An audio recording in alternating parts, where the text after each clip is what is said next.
नमस्कार मित्रांनो, आपण आज कर्मथेरी या विषयावर जरा समजून घेऊया. हा व्हिडिओ स्पेशल त्यासाठी आहे की आपण कधी विचार केला आहे का की आपण नेहमी इतरांना बघत असतो. तर कोणाचं शरीर बलाढ्य आहे, कोणाचं शरीर कमकुवत आहे, कोण दिसायला थोडं सुंदर आहे, कोण दिसायला थोडं कुरूप आहे. असं जनमानसामध्ये वेगवेगळी प्रवृत्ती किंवा वेगवेगळी आवृत्ती आपल्याला का पाहायला मिळते. तर मुळात काय होतं ना, की मागच्या जन्मामध्ये आपण जे कर्म केलेले आहेत त्यानुसार शुभ अशुभ किंवा स्वच्छ अस्वच्छ कर्म त्यानुसार आपल्याला पुढचा जन्म मिळत असतो. नेहमी लक्षात घ्या. आता आपण काही स्वच्छ किंवा अस्वच्छ कर्म जे करतो सामान्य जीवनामध्ये, त्यानुसार आपल्याला पुढचा जन्म प्राप्त होतो, आपलं शरीर प्राप्त होतं, आपलं रूप प्राप्त होतं.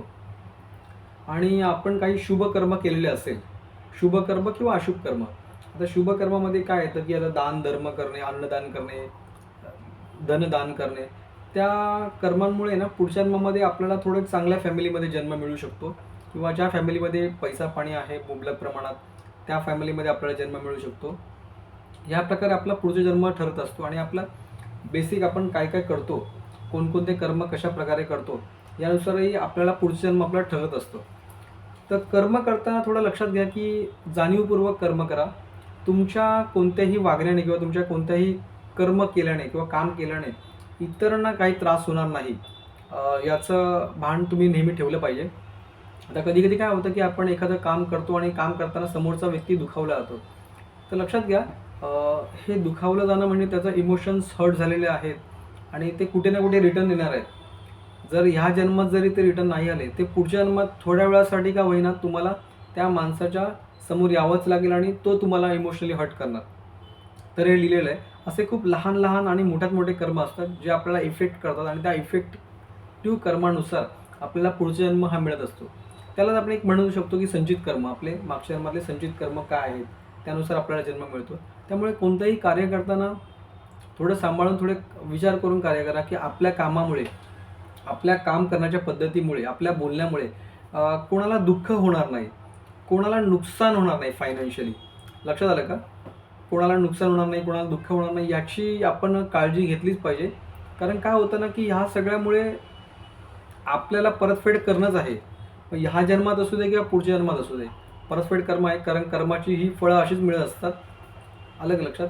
त्यामुळे थोडं मी तुम्हाला घाबरवत नाही आहे, पण रिॲलिटी अशीच आहे की अशानुसार आपल्याला पुढचा जन्म मिळणार आहे. त्यामुळे तुम्ही थोडे कर्म काळजीपूर्वक करा. ज्यावेळी तुम्ही कर्म काळजीपूर्वक करणार, अवेअरनेसने करणार ना, तेव्हा लक्षात घ्या की तुमची लाईफ ना थोडी सुखकर होत जाईल. मी म्हणणार नाही की तुम्ही दान धर्म करत सुटा, तुमच्याकडे ₹1 आहे तर तुम्ही 12ने त्यांना द्या, असं याच्यामध्ये काही नाही आहे. फक्त तुम्ही कोणालाही हर्ट होणार नाही असं कार्य करू, हर्ट होणार नाही याची दक्षता घ्या. कारण काय होतं ना की व्हायब्रेशन्स हे खूप महत्त्वाचे आहेत आणि ते कुठे ना कुठे आपल्याला इफेक्ट करतात. ही गोष्ट नेहमी लक्षात घ्या. तुम्हाला जर सुखी राहायचं तर लोकांना कमी दुःख द्या, दुःख देऊच नका. मुळात तुमच्याकडून असं काही कार्य होईल याची होणार नाही याची दक्षता घ्या. कारण कर्माची फळं आहेत ती भोगावीच लागतात. आज आपल्याला वाटतं की मी शक्तिशाली आहे, माझ्याकडे पैसा आहे, माझ्याकडे ताकद आहे, माझ्याकडे पोझिशन आहे आणि मग काय होतं की जर समोरच्याला थोडंफार माझ्याकडून काही चुकी झाली, हे त्रास झाला, तर काय फरक पडणार, तो माझं काय बिघडवणार आहे. पण कसं आहे ना की समोरचा आपला काहीच बिघडत नसतो, पण नियतीच्या रेकॉर्डरमध्ये सगळं रेकॉर्ड केलेलं असतं. आता ह्या जन्मामध्ये जरी तुमचं काही वाईट झालं नाही तरी असं लक्षात घ्या की तुमचं वाईट होणार नाही असं नाही आहे. कारण ह्या जन्मामध्ये, मागच्या जन्मामध्ये तुम्ही जर चांगले कर्म केले असेल आणि ह्या जन्मामध्ये तुम्हाला खूप छान जन्म मिळाला आहे, जिथे पॉवर, पोझिशन, पैसा सगळं मिळालेलं आहे, बरोबर. तर त्यामुळे काय होईल, तुम्ही एक पॉवरफुल चेअरवर बसलेला असाल. पण तेव्हा कर्म करताना एक लक्षात घ्या की ह्या जन्मात जरी तुमचं काही बिघडलं नाही तरी नेक्स्ट जन्मामध्ये तुमचं बिघडू शकतं, कारण तुम्ही आता थोडे वाईट कर्म क्रिएट केलेले आहेत. लक्षात आलं का? तुम्ही मुळात शक्तिशालीच ह्या जन्मामध्ये ह्यासाठी बनलात की मागच्या जन्मामध्ये चांगले कर्म केलेले आहेत. तर त्याचा बेनिफिट, त्याचा फायदा घ्या. त्याच्याने कुकर्म करू नका, त्याच्याने अजून चांगली कार्य करा, जेणेकरून जनमानसाला तुमची मदत होईल, समाजाला तुमची मदत होईल आणि पुढचा जन्म तुम्हाला उत्कृष्ट मिळेल. कर्म थेरी ह्या हिशोबानेच वर्क करते. जे आपण पेरू तेच आपल्याला परत मिळणार आहे. आणि असा विचार करू नका की माझं कोण बिघडू शकत नाही. मी माझ्याकडे डोळ्यासमोर असे खूप एक्झाम्पल आहेत जे एका रात्रीमध्ये रस्त्यावर आलेले आहेत. म्हणजे कालपर्यंत त्यांची पोझिशन एवढी होती की त्यांना कोणालाच घाबरायची गरज नव्हती, पण काही दिवसांमध्ये ते एका रात्रीत इवन रस्त्यावर आलेले आहेत. म्हणजे तुम्ही विचारही करू शकणार नाही अशा पोझिशनमध्ये होते. तर हे का होत असेल? एवढे ताकदवर माणसं शून्यावर का येत असतील? लक्षात आलं का? कारण मागच्या जन्मामध्ये त्यांनी जे पुण्यकर्म केले त्यामुळे त्यांना पॉवर, पैसा, पोझिशन या जन्मात प्राप्त झालं आहे.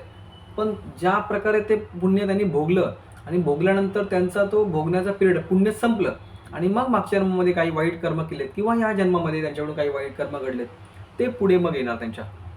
आणि ते पुढे आल्यानंतर त्यांचे पैसा, पोझिशन काहीच कामाला येणार नाही. त्यांना तो त्रास होणार आहे. मग देवही तुम्हाला मदत करणार नाही. कारण लक्षात घ्या, तुमचा देव, ईश्वर तुमच्या कर्मामध्ये कधी हस्तक्षेप करत नाही. कारण आपण फ्री गिल आहोत. लक्षात आलं का?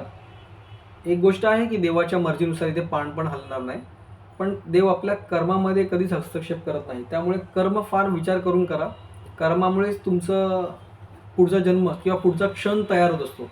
तुम्ही ह्या क्षणी काय करता याचा रिझल्ट तुम्हाला पुढच्या क्षणात येणार आहे किंवा या क्षणामध्ये आला नाही तरी पुढच्या जन्मामध्ये येणार आहे. त्यामुळे कोणतेही कर्म घाबरून न करता विचारपूर्वक करा. घाबरून केल्यामुळे काय होईल की मिस्टेक तर तुमच्याकडून होऊ शकते. पण विचार करणं, अवेअरनेस लक्षात घेऊन जर केलं तर तुम्हाला त्रास होणार नाही. ठीक आहे. तर कर्मथेरी या प्रकारे वर्क करते. काळजी घ्या. धन्यवाद.